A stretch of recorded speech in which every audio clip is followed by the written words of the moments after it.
Салем Дастар, с вами я, Анастасия Стерикова. Сегодня я ведущая проекта «Подкаст» областной ассамблеи народа Казахстана.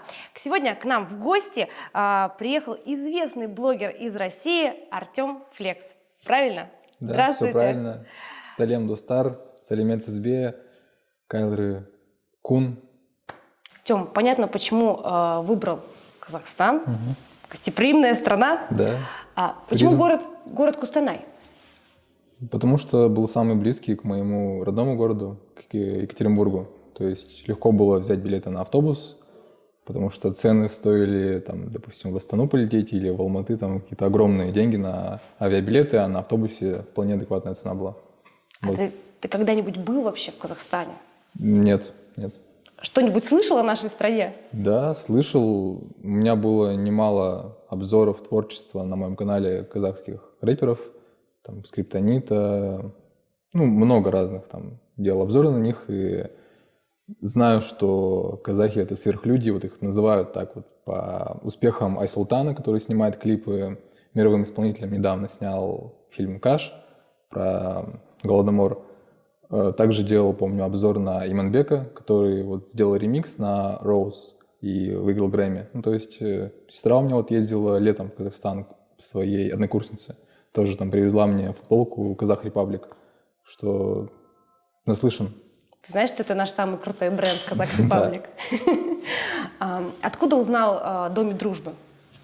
Я в ТикТоке как-то хотел узнать какие-то фразы на казахском языке, такие базовые, и наткнулся на канал Дмитрия Ромащенко, что вот он там проводит курсы бесплатные по изучению казахского языка. Написал ему в Инстаграме, можно ли когда прийти, в какое время. Вот он мне написал время, дату, я пришел вот так вот, узнал именно об этой локации, и вот так. Ты помнишь какие-нибудь фразы на казахском языке? Что выучил? Давай так. Раз знакомству мен танысқаныма қуаныштымын. Там добрый день, это Кайлры Кун, добрый вечер, Кайлры Кеш, доброй ночи, Кайлры Тун. Тун. Вот, там салем, салемет сизбе, пока это саубол, сауболуныс, это если к многим людям обращаешься. И там разные названия. Дукен магазин, Дарихана аптека, Пияс лук, вот так вот как-то все это. Активно учишь язык. Есть ли какие-нибудь сложности в изучении языка или легко тебе дается? Как-то с переменными успехами. Когда-то легкие темы попадаются, а иногда что-то очень тяжело запомнить. Вот.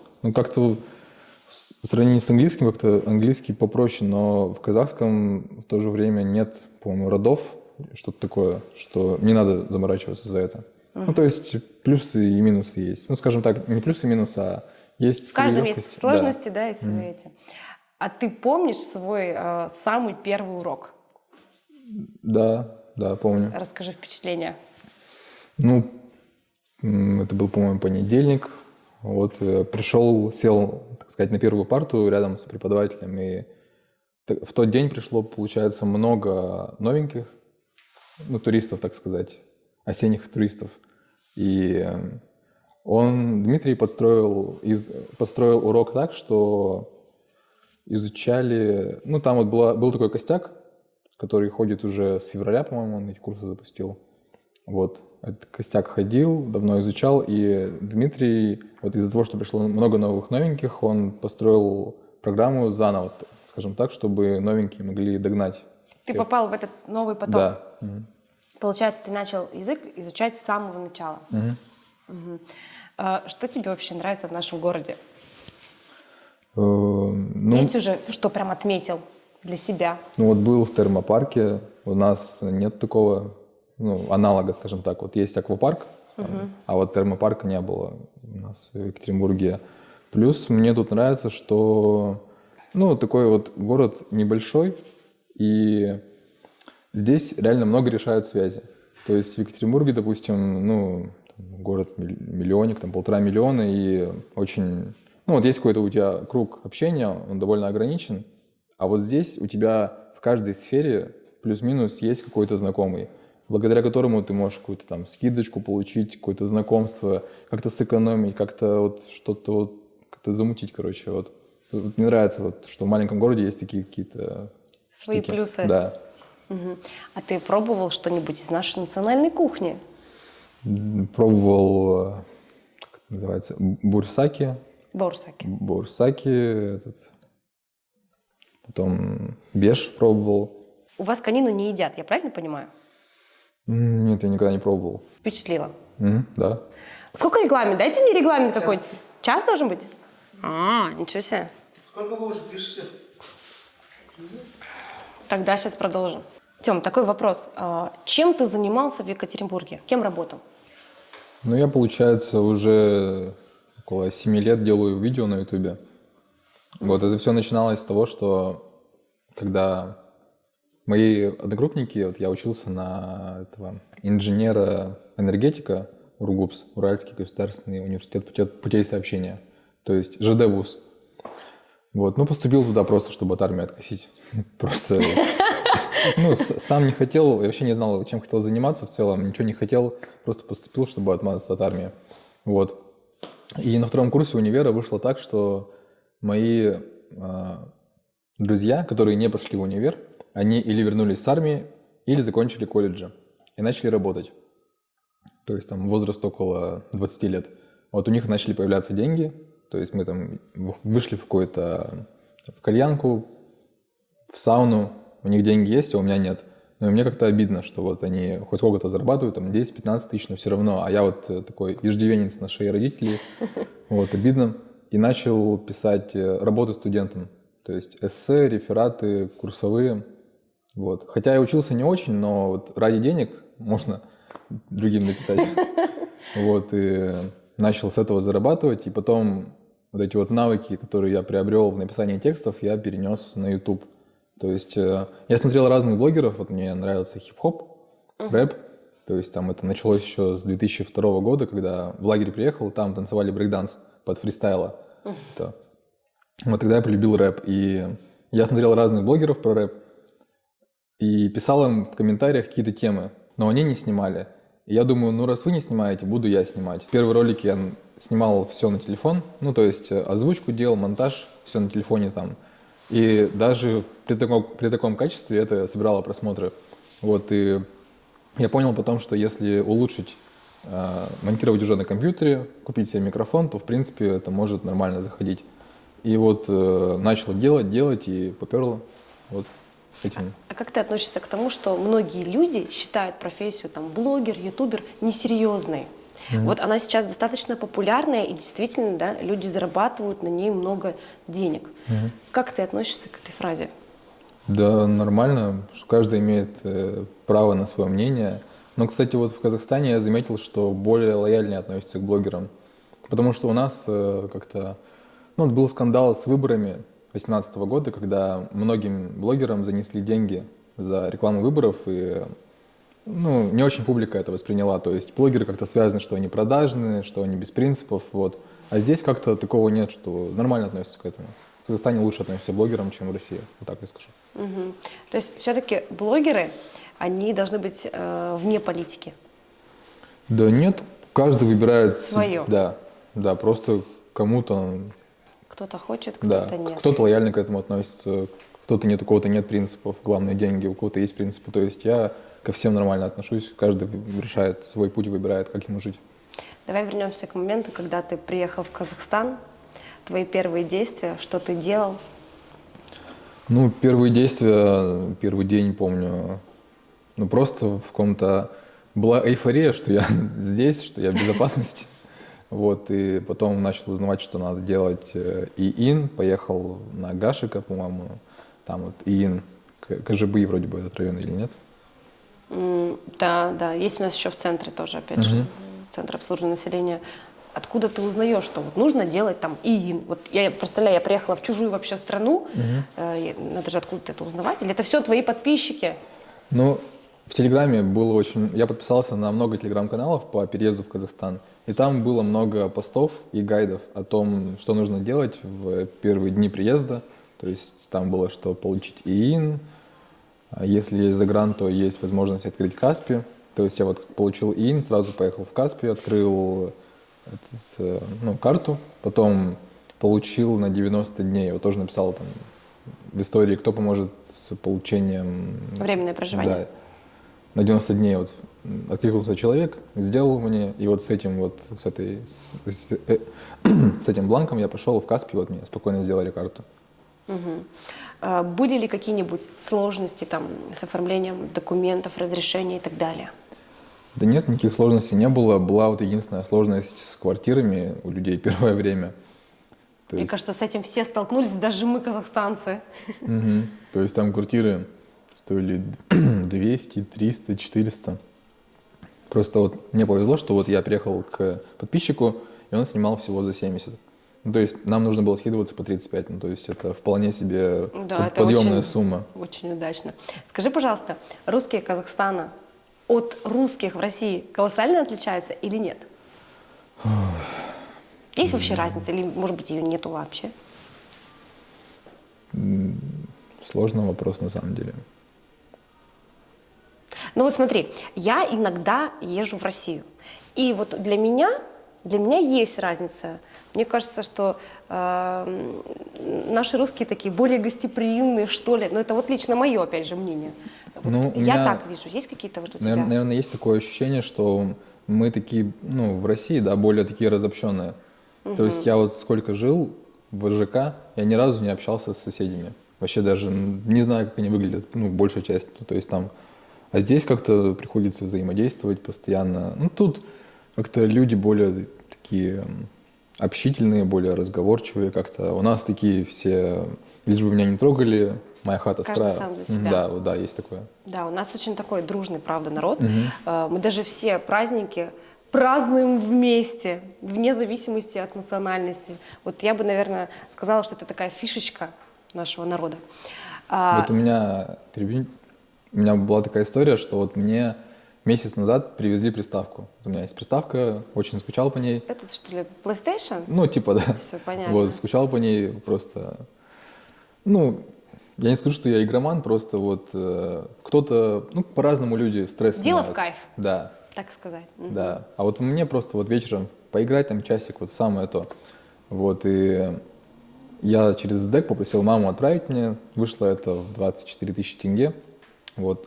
Когда я рассказал об этом знакомой, вот у меня тут есть подруга уже, несколько подруг есть в Кустанае.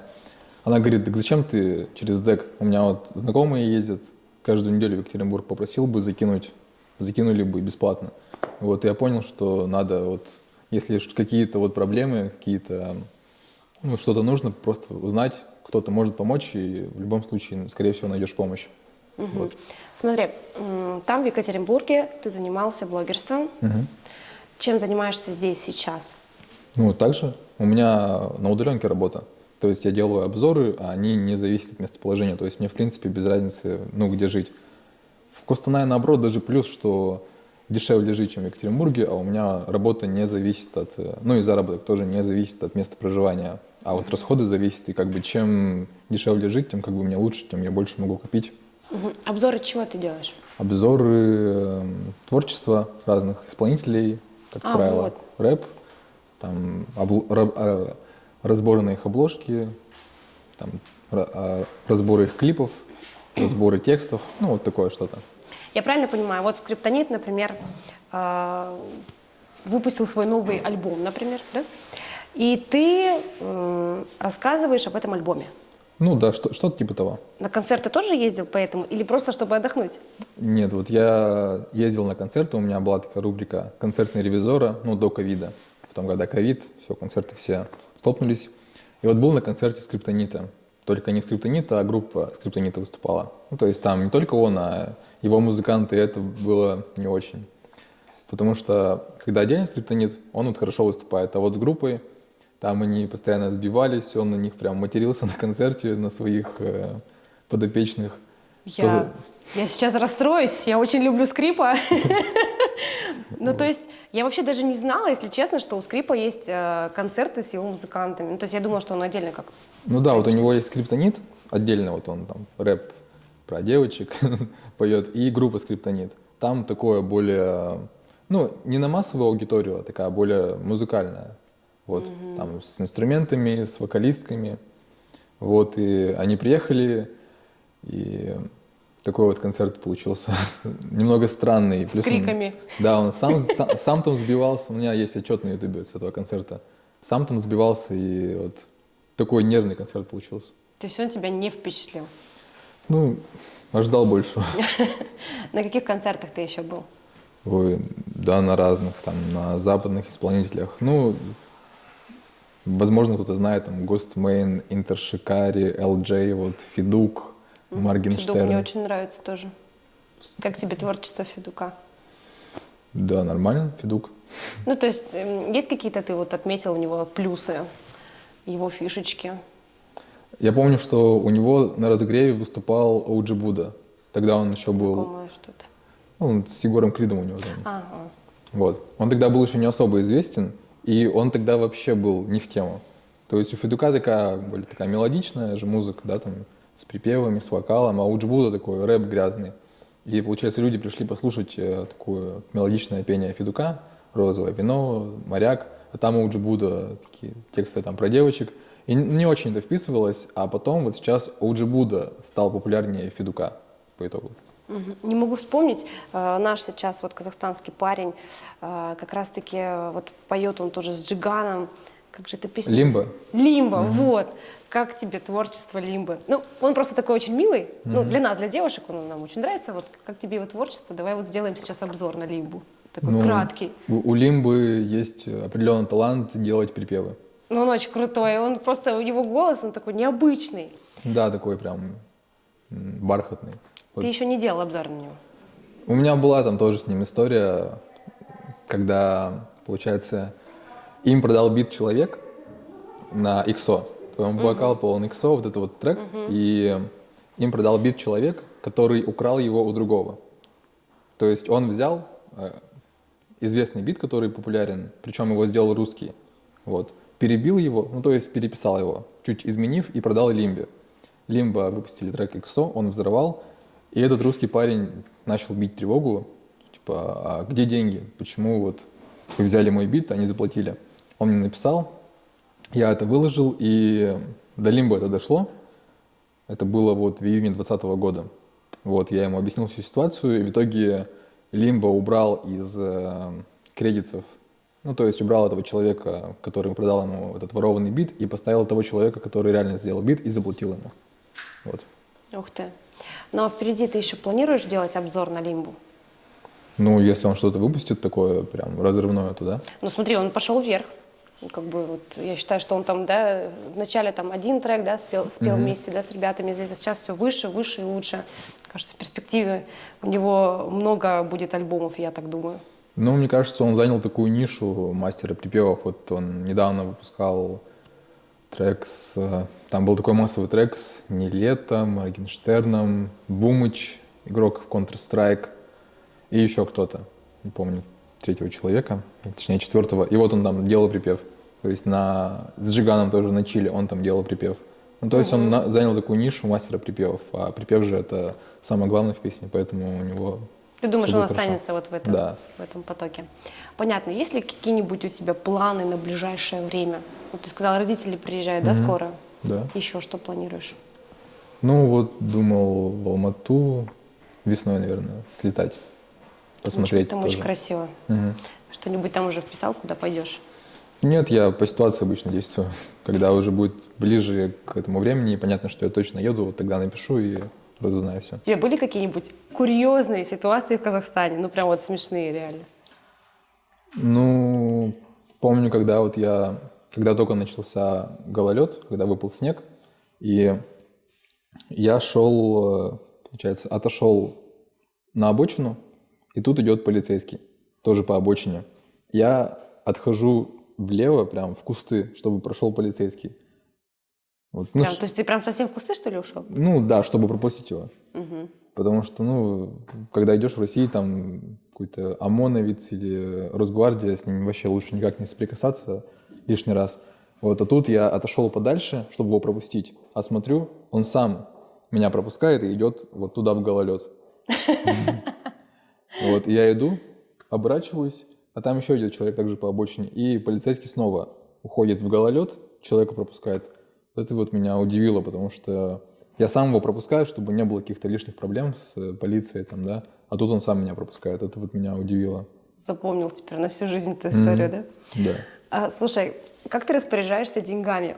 Я к тому, что вот как ты высчитываешь разницу. То есть я когда раньше приезжала, допустим, в Россию, я думала, вау, как все дешево. А потом, когда уже начала высчитывать, поняла, что совсем не дешево. Тебе было сложно там рассчитываться, вычислять разницу и так далее? Да нет, как-то плюс-минус все понятно. Вот только сейчас я ориентируюсь по ситуации в России, по курсу рубля. Вот я живу напротив как это называется, пункта обмена. И вот смотрю, что был 7,3, сейчас ближе к 6,0. Думаю, что-то, значит, не туда пошло. Вот. Ну, то есть только поэтому ориентируюсь. А так, в целом, сначала было, чуть-чуть сложновато, там, постоянно с конвертером этим сидишь, переводишь, там, сколько это стоит. Так. А сейчас как-то уже даже в тенге, в принципе, мыслишь даже уже все, за 4 месяца. Мышление поменялось. Скажи, пожалуйста, ты планируешь здесь оставаться в Кустанае или дальше куда-то поедешь? Сколько времени ты здесь будешь? Планирую здесь оставаться, потому что у меня здесь довольно-таки много вещей уже, плюс есть какие-то связи человеческие, которые не хотелось бы терять. Вот, а оставаться здесь я себе сделал РВП, разрешение на временное проживание до сентября. И в зависимости от дальнейшей ситуации, как там будет все в мире, то, я сомневаюсь, что к сентябрю что-то улучшится, то буду продлевать. А в другой город не планирую, потому что как бы здесь нормально, недалеко от моего родного города, что друзья меня могут навестить, допустим, из России, или родители. Удобно. Уже приезжали к тебе друзья? Что показывал друзьям? Водил их в термопарк. Я поняла, что тебе термопарк понравился. Да. Еще куда ходили? По центру походили, посетили музеи, еще сходили в театр Омарова. Там же выдают специальные наушники, да. где человек синхронно вроде переводит, чтобы понимать. Вот, потому что туда легко взять билеты, а вот в русский театр драмы там бывает, что 2 недели до спектакля, но билетов нет. А в Омарова нормально, можно. Понравился спектакль, о чем он был? Там про семейные ценности, драма. То есть начиналось за здравие, кончилось за упокой. То есть это такой, ты не на комедию пошел, а на драматический такой вот, да? Мы не знали, на что идем, но театр драмы же, так что драма была. Хотелось на что-то такое, понятно. А есть ли у тебя еще какие-нибудь хобби? Понятно, что вот блогерство — это твое основное детище, да, можно так сказать, вот тебе это нравится, в кайф. Что еще ты любишь делать? Приставку убираем, представим, что ее нету. Вот хобби прям вот. Люблю футбол, вот следил за всеми матчами чемпионата мира. Что еще? Вот инвестировал, когда была возможность покупать иностранные акции. То есть мне там нравилась тема с криптовалютами, с акциями. У меня там было вложено немало денег в это. Но потом, когда начались события, то большую часть этих акций заблокировали. Они сейчас с таким мертвым грузом остались там. Но надеюсь, когда-то разблокируют их. То есть вот эта тема меня интересовала. Вот. А ты легко заводишь друзей? Я тут уже выделил, что делю скорее на товарища, а друзья — это такое более личное. Хорошо нахожу контакт с новыми людьми, как бы довольно широкий кругозор, могу с многими найти контакт, но вот чтобы конкретно впустить в близкий круг друзей, это надо время для этого. А вообще ты представляешь себя в какой-нибудь другой профессии? Да, я думаю... Советуешь ли ты людям, новичкам? Да нет, как-то, мне кажется, уже много разных видео на Ютубе по этому поводу или статей. То есть там главные советы — это регулярность, наверное, регулярность и все. У тебя не было какой-то идеи там открыть свой курс продвижения блога и так далее? Особенно нет. Личную жизнь можно затрагивать? Я не знаю. Очень интересно.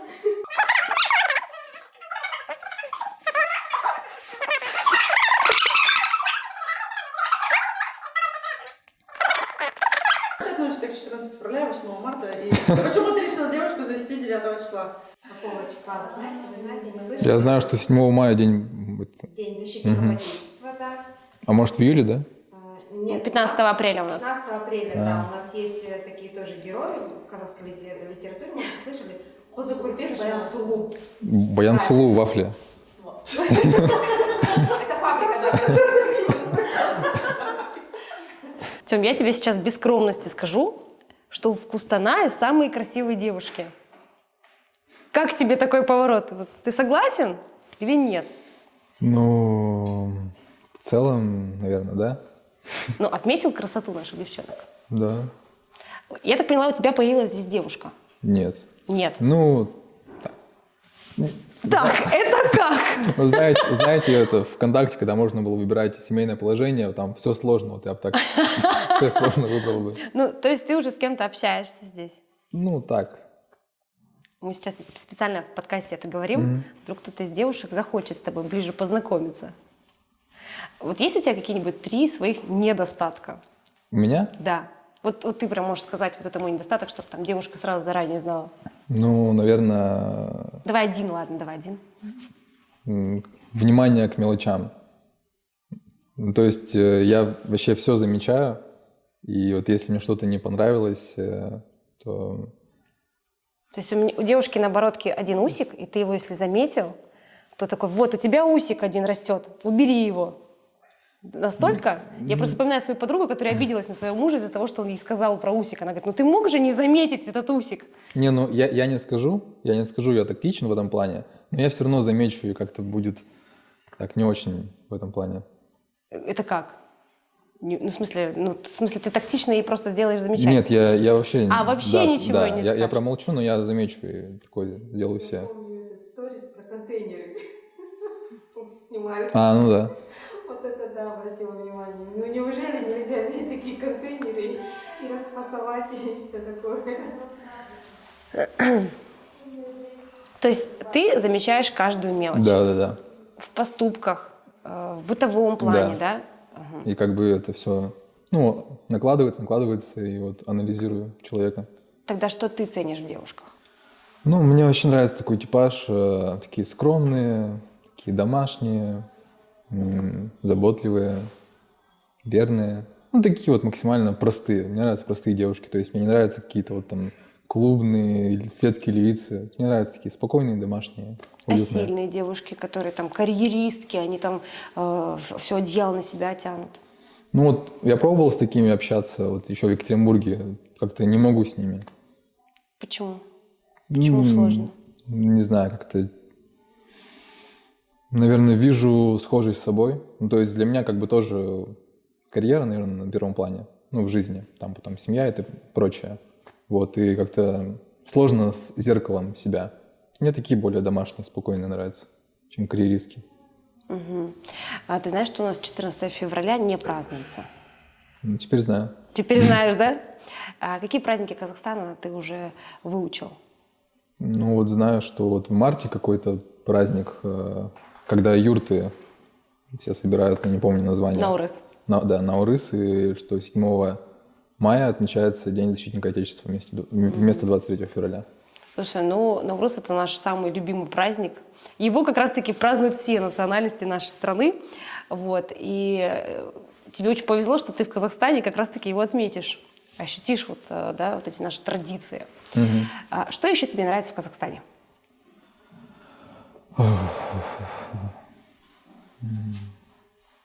Ну, мне нравится здесь, что есть какое-то спокойствие, ну, что я могу планировать какие-то дела, какие-то...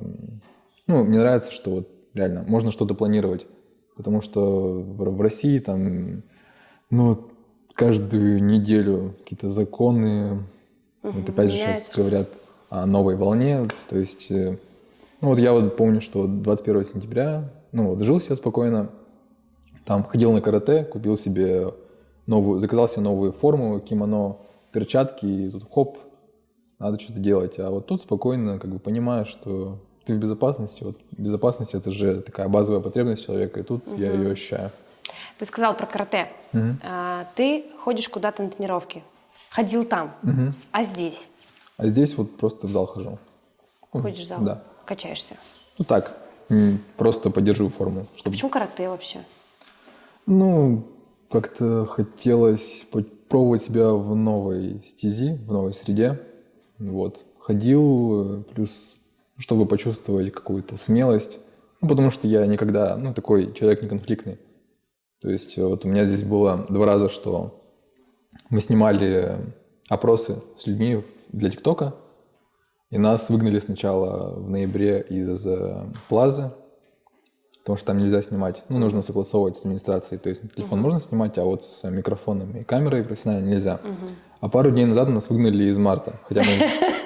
Вы повторили ту же историю, да? Да, хотя мы в марте снимали раза 4, нас не выгоняли, а тут выгнали. И вот когда я это выложил в историях, мне написали, так надо было там с охранниками порубиться, что-то доказывать, а я вот не такой, я вот люблю... Если нам сказали, вот, не надо, все. Ты соблюдаешь правила, ты живешь по правилам, Да. правильно понимаю?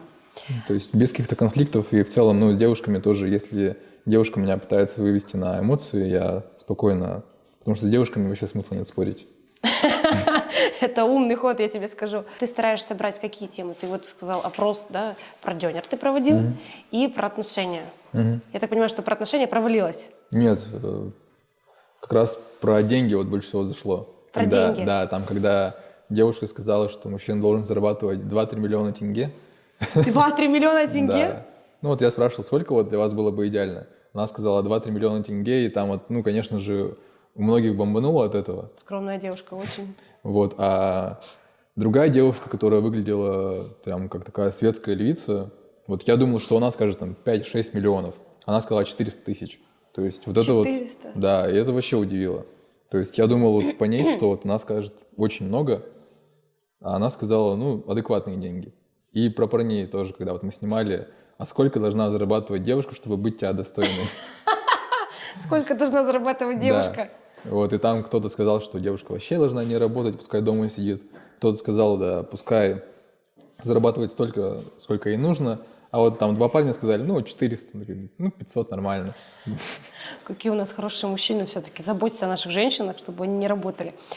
Сколько должен зарабатывать мужчина, на твой взгляд? А сколько должна зарабатывать девушка? Да, я думаю, главное, чтобы им хватало. То есть, чтобы, наверное, жить так, чтобы не смотреть, когда что-то купил на чеки в магазинах, сверять. Ну, то есть, просто живешь, откладываешь. Вот в кредиты не влезать, в ипотеки тоже. Ты против кредитов? Да. То есть ты не берешь никогда, ни разу, ни один не брал? Нет. То есть такие люди существуют? Да. А как ты относишься к фразе «с милым рай и в шалаше»?